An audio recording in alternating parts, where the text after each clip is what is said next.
Paper theory of numbers के lecture number 12 में आज हम पढ़ेंगे लीनियर डायफेंटाइन इक्वेशन पे कुछ एग्जांपल्स पढ़ेंगे जिससे कि हमें इसको सॉल्व करने का जो मेथड है वो और ज़्यादा क्लियर हो जाए। इससे पिछले वाले लेक्चर 11 में जो है हमने हमारी यूनिट सेकंड शुरू की थी जिसका पहला वाला टॉपिक है डायफेनेटाइन इक्वेशन। हमने पढ़ा डायफेनेटाइन इक्वेशन ऐसी समीकरण होती है जिनका हल जो है वो पूर्णांक होते हैं। इसके बाद जो है हमारे सिलेबस में क्या है, लीनियर डायफेंटाइन इक्वेशन है। ये किस टाइप की होती है, a x plus b y is equals to c, जहाँ पे ए बी सी हमारे इंटीजर होते हैं। दोनों एक साथ, ए और बी जो है दोनों एक साथ जीरो नहीं हो सकते, इनमें से कम एक को नॉन जीरो होना पड़ेगा। तो ये हमारी लीनियर डायफेंटाइन इक्वेशन है, a x plus b y is equal to c. इसके बाद जो है हमने थ्योरम नंबर फर्स्ट में इस वाले समीकरण को हल, इसके जो सॉल्यूशंस है उनके बारे में पढ़ा। तो हमने पढ़ा कि linear Diophantine equation a x plus b y is equals to c, इसका एक सॉल्यूशन विद्यमान होगा यदि और केवल यदि डी जो है वो सी को डिवाइड करे, और डी जो है यहाँ पे क्या है, ए और बी का जीसीडी। तो कंडीशन क्या होगी, इसका सॉल्यूशन हमेशा विद्यमान हो ये जरूरी नहीं है। इसका सॉल्यूशन उसी केस में एग्जिस्ट करेगा जब आपका डी जो है सी को डिवाइड करे, जहाँ पे डी जो है ए बी का जीसीडी होता है। आगे हमने ये पढ़ा, यदि आपको इस इक्वेशन का एक सॉल्यूशन पता है एक्स नॉट वाई नॉट, तो आप इस इक्वेशन के दूसरे सॉल्यूशंस किस तरह से निकाल लेते हैं। इसके अन्य जो सॉल्यूशन है वो किस टाइप के होंगे, x is equal to x not plus b by d t, ये हमारा एक्स वाला वेरिएबल होगा, और y is equal to y not minus a by d t. ये जो है यहाँ पर t जो है एक इंटीजर है और हमें पता है ए बी हमें नोन है, और d जो है ए बी का जीसीडी है, एक्स नॉट वाई नॉट उसका एक सॉल्यूशन है। तो ये हमने जो है वो पिछली वाली क्लास में हमने पढ़ा। आगे जो है हम आज वाली क्लास में हम इस पे जो है एग्जाम्पल लेंगे। जो थ्योरम हमने पिछली वाली क्लास में कल पढ़ा, आज हम उस पर एक एग्जाम्पल ले लेते हैं। तो एग्जाम्पल हमने ले लिया, लीनियर डायफेंटाइन इक्वेशन हमने ले ली 172x plus 20y is equals to 1000। तो इसका जो क्वेश्चन है वो ये है कि इस लीनियर डायफेंटाइन इक्वेशन का सॉल्यूशन एग्जिस्ट करता है या नहीं करता, और यदि एग्जिस्ट करता है तो इसका सॉल्यूशन क्या है ये हमें निकालना है। तो सबसे पहले तो हम ये देखेंगे कि इसका सॉल्यूशन एग्जिस्ट करता है या नहीं करता। तो हमें पता है अगर हमारी linear Diophantine equation a x plus b y is equal to c है तो इसका सॉल्यूशन तभी विद्यमान होगा यदि और केवल यदि डी डिवाइड करे सी को, जहाँ पे डी क्या है, जीसीडी ऑफ ए बी। तो हम क्या करेंगे, 172 और 20 का जीसीडी निकालेंगे, और इसका जीसीडी 1000 को डिवाइड करता है या नहीं करता ये हम चेक करेंगे।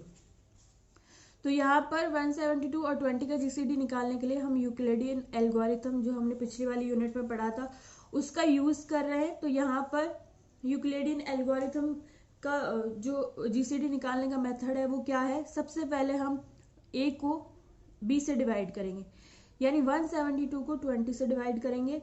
तो हमारे डिवीजन एल्गोरिथम से क्या आ जाएगा, 8 बार भाग जाएगा। तो 172 को क्या लिखा जा सकता है, 8 इंटू 20 प्लस 12, ये हमारा क्या हो गया, रिमाइंडर। इसके बाद जो है हम जो रिमाइंडर है उससे b को डिवाइड करेंगे, यानी 20 को डिवाइड करेंगे 12 से, तो एक बार भाग जाएगा। तो 20 इक्वल टू लिखा जा सकता है 1 इंटू 12 प्लस जो शेषफल है कितना है, 8। इसके बाद जो है हम जो नया रिमाइंडर है 8 उसको पुराने रिमाइंडर को नए वाले रिमाइंडर से डिवाइड करेंगे, यानी हम 12 को डिवाइड करेंगे 8 से, तो एक बार भाग जाएगा। तो 12 को लिखा जा सकता है 1 इंटू 8 प्लस 4।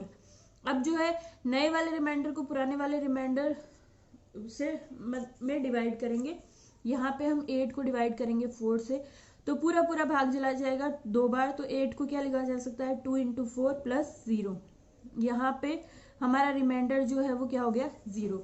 तो ये हमारा यूक्लिडियन एल्गोरिथम का जो प्रोसेस है वो पूरा हो गया। इसके बाद जो है हम यूक्लिडियन एल्गोरिथम क्या कहती है, ये प्रोसेस पूरा होने के बाद आपका जीसीडी क्या होगा, जो आपका लास्ट नॉन जीरो रिमाइंडर है वो इन दोनों का क्या हो जाएगा, ए बी का जीसीडी। तो यहाँ पे लास्ट नॉन जीरो रिमाइंडर क्या है, 4, इसका मतलब जीसीडी ऑफ 172 20 क्या हो गया, 4। यहाँ से हमने क्या किया, जीसीडी निकाल लिया। अब हम देखते हैं 4 जो है 1000 को डिवाइड करता है या नहीं करता। तो हमें पता है 4 1000 को डिवाइड करता है, यानी डी डिवाइड करता है सी को, और डी जो है ए बी का जीसीडी है।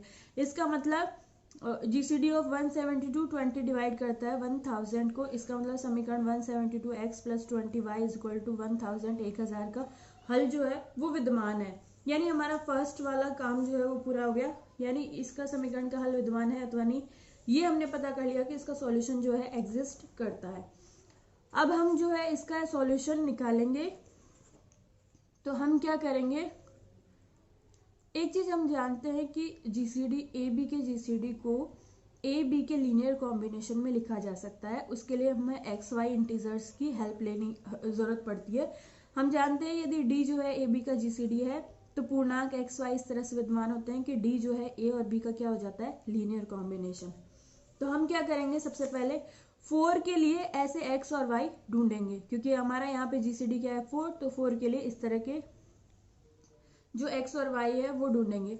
इसके लिए भी हम यूक्लिडियन एल्गोरिथम का यूज करेंगे। अगर आपने पीछे यूक्लिडियन एल्गोरिथम का एग्जाम्पल पढ़ा होगा तो आपको ये प्रोसेस ढंग से समझ में आ जाएगा। नहीं आया हुआ तो आप इसको यहाँ पे ध्यान से देख लेना, तो आपको समझ में आ जाएगा। तो हम जो है 4 के लिए a और b हमें पता है 172 और 20 हम x y ढूंढ रहे हैं। तो शुरू कैसे करते हैं, सबसे पहले हम यहाँ पे जो प्रोसेस हमने जीसीडी निकालने के लिए बनाया था उसी प्रोसेस की हम हेल्प लेते हैं। यहाँ पे हम 4 को क्या लिख सकते हैं, 12 माइनस 8। तो हम शुरू ऐसे ही करेंगे, 4 को लिखेंगे 12 माइनस 8 इस वाले इक्वेशन से। फिर इसे पिछली वाली इक्वेशन का यूज करेंगे और 8 को हम क्या लिख सकते हैं, 20 माइनस 12। तो यहाँ पे 12 एज इट इज है, माइनस 8 को हमने लिख दिया 20 माइनस 12 इक्वेशन सेकेंड से। तो यहाँ पे इन दोनों में से 12 कॉमन आ जाएगा, 1 प्लस 1 क्या हो जाएगा 2, तो 2 इंटू 12 माइनस 20। अब हम क्या करेंगे, यहाँ पे 12 और 20 में से हम किसकी वैल्यू पीछे से रख सकते हैं, 12 की। तो हम क्या करेंगे, यहाँ पे 12 की वैल्यू रखेंगे। 12 की वैल्यू क्या हो जाएगी, 172 माइनस 8 इंटू 20। तो 12 की जगह हमने क्या रख दिया, 172 माइनस 8 इंटू 20, और 2 इसके मल्टीप्लीकेशन में चल ही रहा है और ये क्या है माइनस 20। अब हम यहाँ से 20 को कॉमन ले लेंगे। पहली टर्म क्या हो जाएगी 2 इंटू 172, दूसरी टर्म क्या हो जाएगी 20 को कॉमन ले लेंगे तो माइनस 16 और माइनस 1 यहाँ से 17, तो माइनस 17 इंटू 20 हो जाएगा। तो यहाँ पे हमारी इक्वेशन क्या हो जाएगी, 4 into 2 into 172 plus minus 17 into 20। तो यहाँ पे जो है हम जीसीडी जो है हमारा 4 उसको a 172 और b जो है 20 उसके लीनियर कॉम्बिनेशन में लिख दिया हमने। ये हमारे क्या हो गए, x और y ये हमारे हो गए। इसके बाद मेथड क्या कहता है, हम इसको जो है दोनों तरफ 250 से गुणा कर देंगे। और हम इसको दोनों तरफ 250 से गुणा क्यों करेंगे, क्योंकि हमारा c क्या है 1000, c हमारा 1000 है। तो इक्वेशन के एक तरफ 1000 लाने के लिए हमें 4 को किससे मल्टीप्लाइड करना पड़ेगा, 250 से।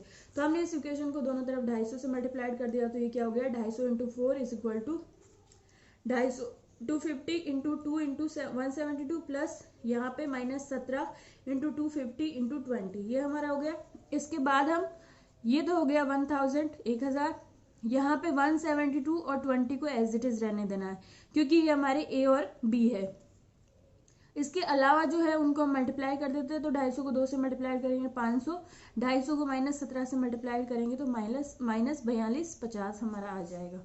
तो यहाँ पे जब हम इसको जो है हमारी दी हुई equation 172x plus 20y is equal to 1000 से कंपेयर करते हैं तो ये क्या हो जाएगा 172 इंटू एक्स, यानी x की वैल्यू क्या है 500, और यहाँ पे 20 इंटू वाई था तो y की वैल्यू क्या होगी माइनस 4250 इज इक्वल टू क्या है c है। तो ये जो है x नॉट इक्वल टू 500 और y not is equal to minus 4250, ये हमारा क्या हो गया इस इक्वेशन का एक सॉल्यूशन हो गया। तो हमने जो है x नॉट और y नॉट निकाल लिए। इसके बाद इस वाले इक्वेशन का एक हल हमने निकाल लिया और इसमें जो है हमने यूक्लिडियन एल्गोरिथम का यूज किया है। तो आप इसको करने से पहले एक बार और यूक्लिडियन एल्गोरिथम वाला जो लेक्चर है वो देख सकते हैं। अगर वो चीजें आपकी क्लियर होगी तो इसको निकालने में आपको कम दिक्कत आएगी। यहाँ पे आगे हम क्या करते हैं, इस समीकरण के अन्य हल हम ज्ञात करते हैं थ्योरम 1 से। थ्योरम 1 हमारी क्या कहती थी, यदि एक सॉल्यूशन आपके पास x नॉट और y नॉट है और इसके दूसरे जो सॉल्यूशन है उनको हम x डैश और y डैश से डिनोट करें तो x dash is equal to क्या होगा x not plus b by d into t, और y dash is equal to y not minus a by d t, जहाँ पे t क्या है एक पूर्णांक है। ये वाले रिलेशन हमने पिछली वाली थ्योरम से लिए हैं। तो यहाँ पर हम x डैश यहाँ पर x डैश की वैल्यू निकालने के लिए जो जो चीजें हमें पता है उन सबकी हम वैल्यू रख देते हैं। x नॉट हमारा क्या है 500 प्लस b हमारा क्या था 20, d हमारा 4 था GCD into t, y not is equal to y dash is equal to y not रख दिया हमने -4250 माइनस ए हमारा है 172, डी हमारा है 4 और टी इसके साथ मल्टीप्लाइड में।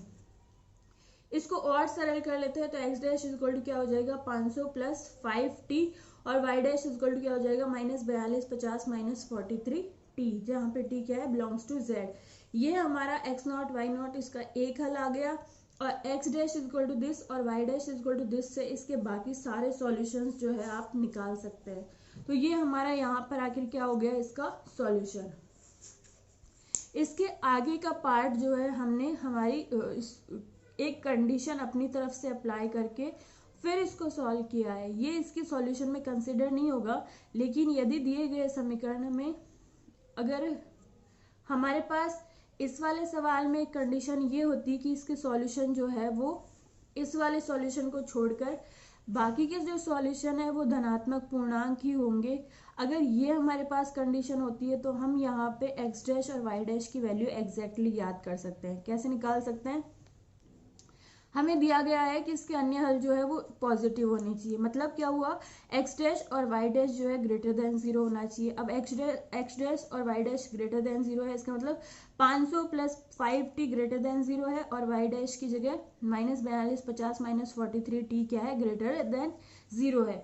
अब हम जो है इसको सॉल्व कर लेते हैं। इसको इधर लेके जाते हैं तो ये -5t हो जाएगा और यहाँ पर दोनों तरफ 5 से डिवाइड करेंगे तो ये 100 हो जाएगा, ये -t हो जाएगा। दोनों तरफ -1 से डिवाइड करते हैं तो साइन उल्टा हो जाएगा और ये 100 की जगह -100 और यहाँ पर -t की जगह माइनस से मल्टीप्लाई करेंगे तो +t हो जाएगा, लेकिन साइन हमारा उल्टा हो जाएगा।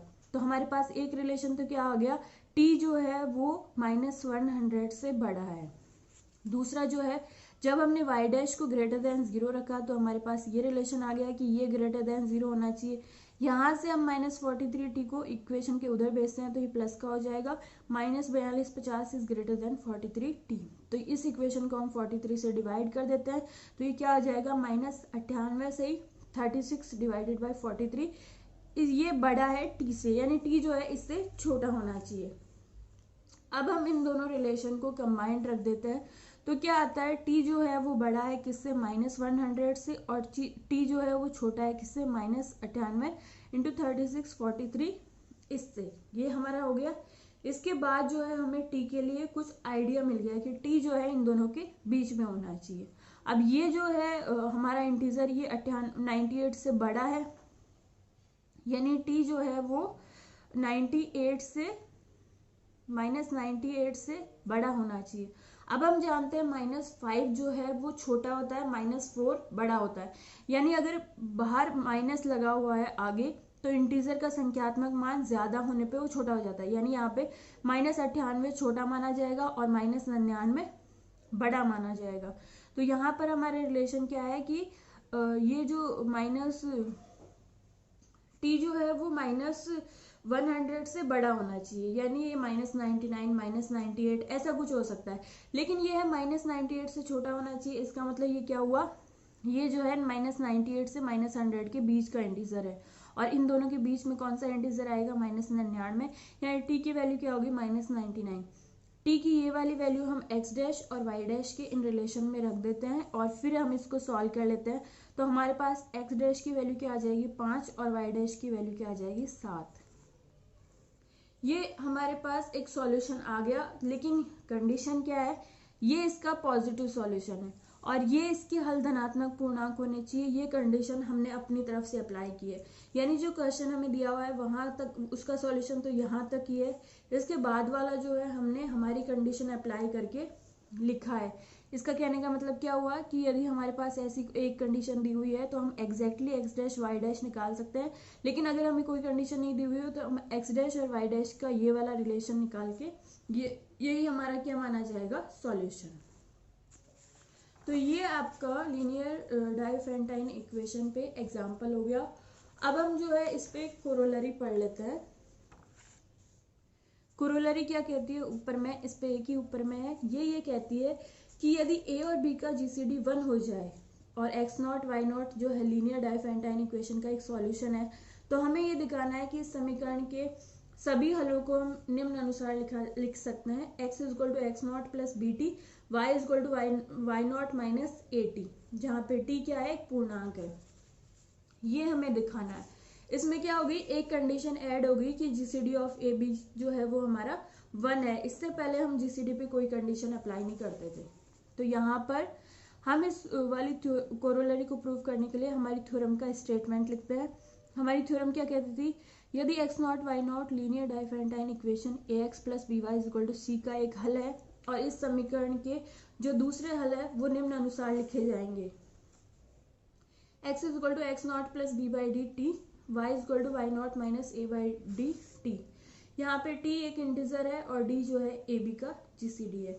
अब यहाँ पे d की वैल्यू हमें क्या दे रखी है, 1 इस कोरोलरी में। तो यहाँ पे हम इन दोनों रिलेशन में d की जगह 1 रख देंगे, तो हमारा रिलेशन क्या हो जाएगा, x is equal to x not plus b by 1 into t, y is equal to y not minus a by 1 t. तो हमारे पास रिलेशन क्या आएगा, x is equal to x not plus b t, y is equal to y not minus a t. यही हमारा क्या था, corollary का स्टेटमेंट। हम क्या करेंगे, थ्योरम की जो रिलेशन है उनमें हम d की वैल्यू रख देंगे, और d की वैल्यू हमें यहाँ पे 1 गिवन है।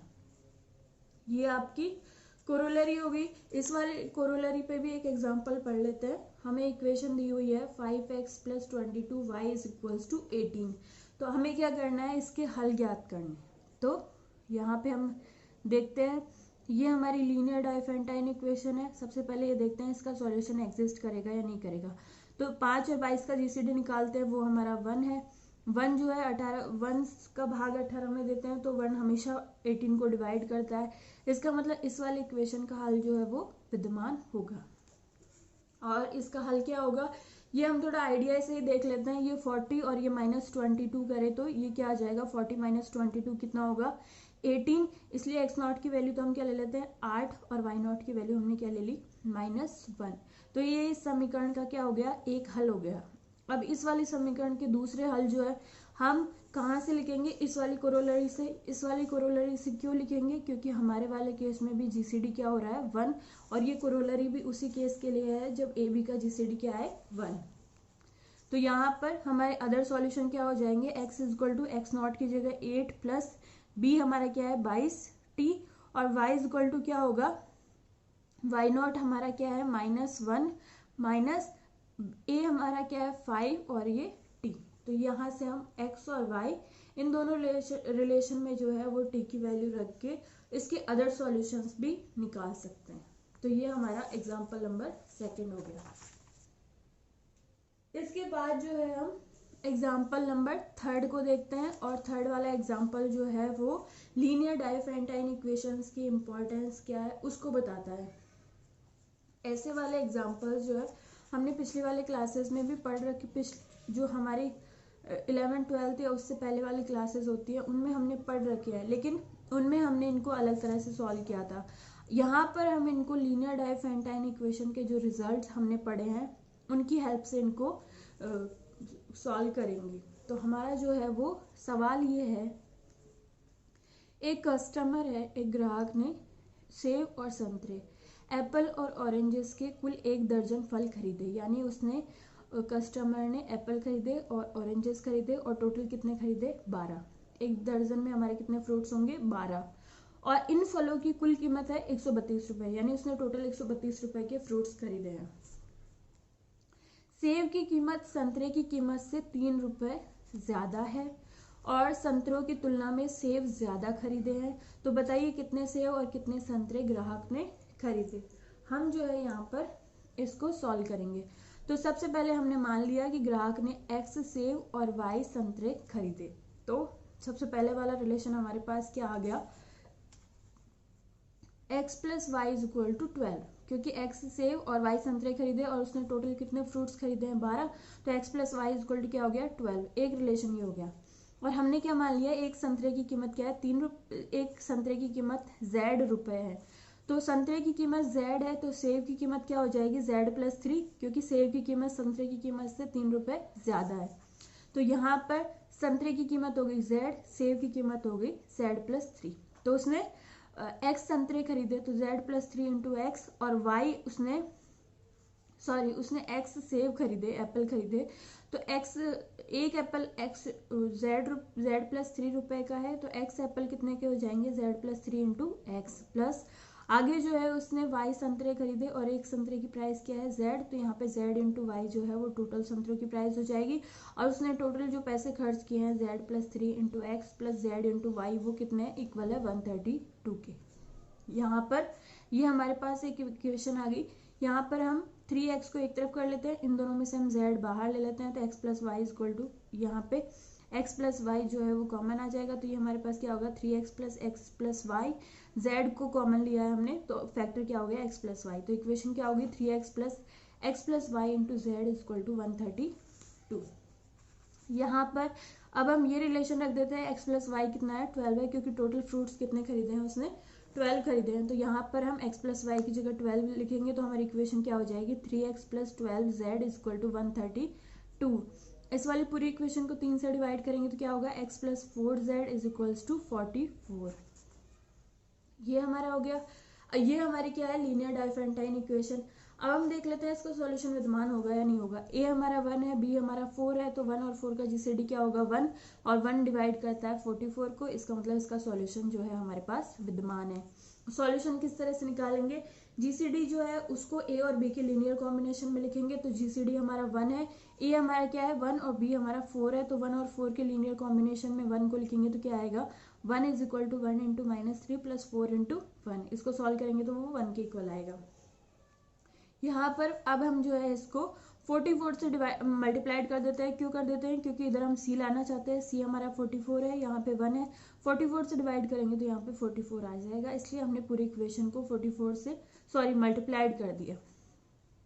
तो ये क्या हो जाएगा 44 इज इक्वल्स टू, यहाँ पे क्या हो जाएगा हमें ए को एज इट इज रखना है, ए हमारा 1 है तो 1 को एज इट इज रखेंगे, रिमेनिंग को मल्टीप्लाइड कर देंगे, तो 44 इंटू -3 क्या हो गया -132 प्लस आगे हमारा बी क्या है 4 को एज इट इज रखेंगे, बाकियों को मल्टीप्लाइड कर देंगे, तो 1 इंटू 44 क्या हो गया 44। तो यहाँ पे हमारे पास क्या आ गया 44 equal to 1 into -132 plus 4 into 44। इसको जो है हम इस वाली इक्वेशन से कंपेयर करेंगे तो हमारे सॉल्यूशन क्या होंगे, x not is equal to होगा -132 क्योंकि ये ए से मल्टीप्लाइड है, और वाई जेड नॉट हमारा क्या हो जाएगा 44। ये हमें क्या मिल गया, इक्वेशन का एक सॉल्यूशन हमें मिल गया।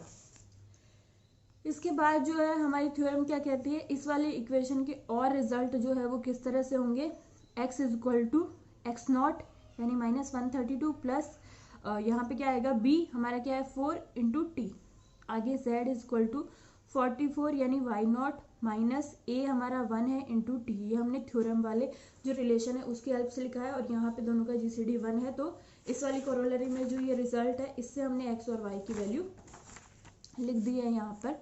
तो x इसके इक्वल आ गया और z इसके इक्वल आ गया, यानी इस वाली इक्वेशन के अदर सॉल्यूशन इस टाइप के होंगे। लेकिन हमें पता है यहाँ पर हमें एग्जैक्टली सॉल्यूशन निकालना है। इस सवाल को हम यहाँ पे नहीं छोड़ सकते क्योंकि हमें एग्जैक्टली एप्पल्स और ऑरेंजेस की संख्या बतानी है। तो हम क्या करेंगे, एक रिलेशन हमारे पास एक और चीज़ है जिसको हमने यूज़ नहीं किया है।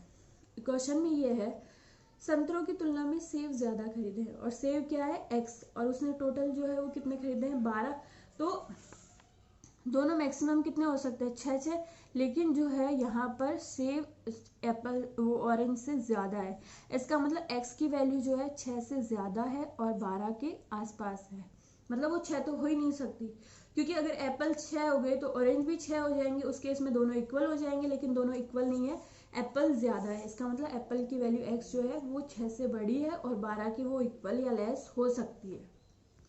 तो यहाँ पर ये हमारे पास एक रिलेशन आ गया, x की वैल्यू 12 से 6 में है। इस रिलेशन में हम x की वैल्यू ला के रख देते हैं, x हमारा क्या है -132 प्लस 40, तो ये 12 से लेस देन इक्वल है और 6 से ये बड़ा है। इन दोनों रिलेशन को हम अलग अलग लिख लेते हैं, यानी 12 इज ग्रेटर और equal to -132 plus 40 and -132 plus 40 is greater than 6। इसको हम सॉल्व करते हैं, -132 को इधर भेजते हैं, ये प्लस 12 में ये ऐड हो जाएगा, इधर क्या आएगा 144 इज ग्रेटर और इक्वल टू 40, दोनों को 4 से डिवाइड करेंगे तो ये क्या आएगा 36 इज ग्रेटर और इक्वल टू t।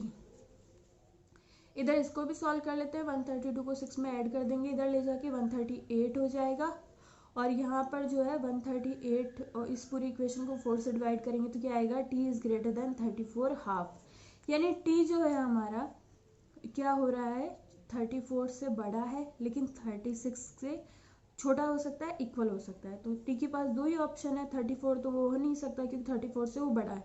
इसका मतलब t क्या हो गया, 35 होगा या फिर 36, क्योंकि t इंटीजर है तो इसका मतलब वो 35 या 36 होगा।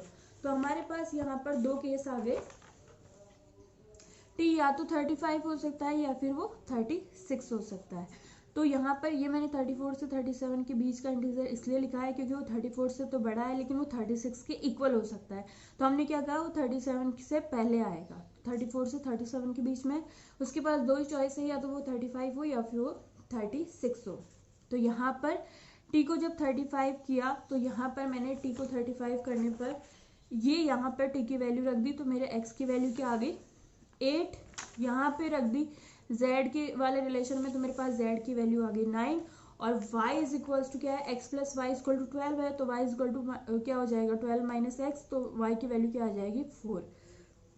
z हमारा 9 है, तो यहाँ पे z ऑरेंजेस की प्राइस है, तो एप्पल्स की प्राइस क्या हो जाएगी, z प्लस 3 यानी 9 प्लस 3 12। इसका मतलब क्या हुआ, 8 एप्पल खरीदे हैं, x एप्पल थे, और यहाँ पर y क्या है 4 यानी कि 4 संतरे खरीदे हैं। सेब की प्राइस क्या है, z प्लस 3 यानी 12, और संतरे की प्राइस क्या है z जो कि हमारा 9 है। केस सेकंड में हमने t की वैल्यू 36 रख दी, तो x 12 आया है, z 8 आया है, तो z प्लस 3 11 हो जाएगा, और y जो है 12 माइनस एक्स यानी 12 माइनस 12 0 आया है। यानी उसने जो है वो पूरे 12 के 12 एप्पल खरीदे और उनकी प्राइस क्या हो गई, z प्लस 3 11, यानी उसने 11 के हिसाब से 12 सेब खरीदे। ये हमारा जो है इस वाले एग्जाम्पल का सॉल्यूशन हो गया। इसके बाद जो है ये आपका टॉपिक खत्म हो गया है, लेकिन इसके जो है आपको प्रैक्टिस करनी है तभी क्लियर होगा। तो मैंने यहाँ पर कुछ एक सवाल दिए हैं, आप इनको सॉल्व कीजिए, फिर इससे अगली वाली क्लास में जो है हमने दो वेरिएबल्स में लीनियर डाइफरेंटाइन इक्वेशन पढ़ी है, अगली वाली क्लास में हम 3 वेरिएबल्स पर लीनियर डाइफरेंटाइन इक्वेशन के बारे में पढ़ेंगे।